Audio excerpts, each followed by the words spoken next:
pinakamatinding kaaway ng pananampalataya, negative mindset. Yung hindi ka na naniniwalang aahon pa kayo. Yung hindi ka na naniniwalang magbabago pa ang iyong sitwasyon. Yung parang hindi ka naniniwalang, kaya ko bang lagpasan ito?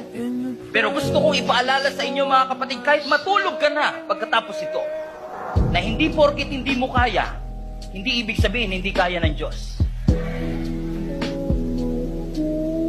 Yung kaya mo at yung kaya ng Diyos magkaiba. Kaya kailangan nating manampalataya na yes, hindi ko kaya, pero alam kong kaya ng Panginoon. Bakit ko po ito sinasabi? Kasi wala pong exempted sa mga bagyo ng ating buhay. No one is exempted in the storms of our life. Lahat tayo makaka-experience at makaka-receive ng bad news. Lahat tayo matitest. Pwede kang mawalan ng mahal sa buhay. Pwede kang mabetray. Pwede kang madisappoint. Pwede kang malugi. Pwede kang matakot. Pwede kang maging anxious. Pero salamat, ginagamit ng Lord ang mga pagsubok sa ating buhay para tayong lahat ay